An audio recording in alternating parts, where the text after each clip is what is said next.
Mets. Eemalt tundub täiesti mõttetu ja tavaline võsa.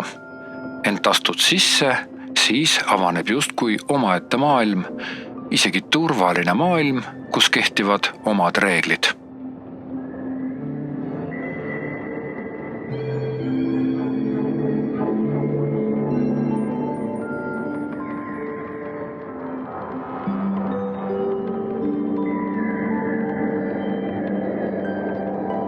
Metsakeskkond on väga tihe.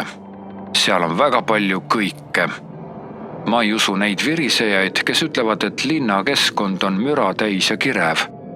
Ma ütleks, et metsakeskkond on 1000 kordi tihedam kui mis tahes inimese loodud asum.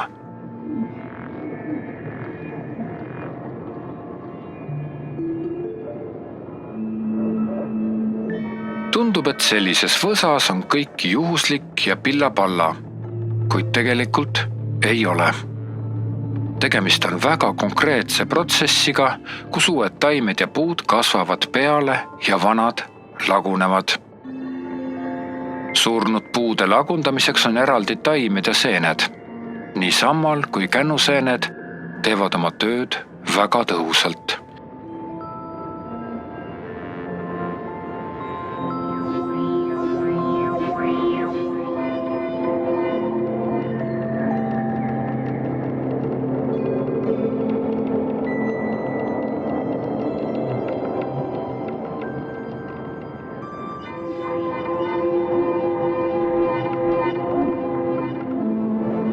Ühe väga olulise rolli kandjad ongi siin puiduseened.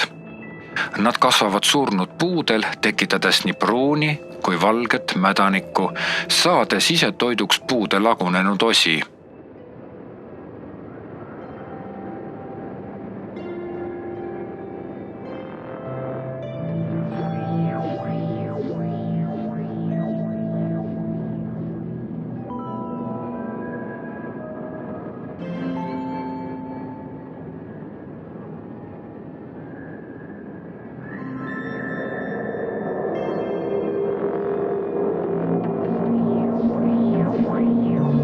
Metsas toimuvad kõik protsessid paralleelselt.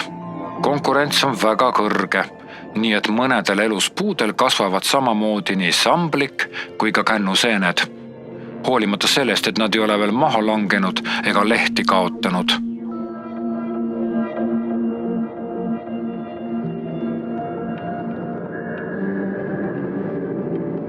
Seentele ja samblikutele ei näi mõjuvad ka jahedamad ilmad, vaid vastupidi. Tänu roheluse kadumisele paistavad nii seened kui samblad palju erksamalt silma, andes tooni pruunikas hallides varjundites olevale sügisesele metsale.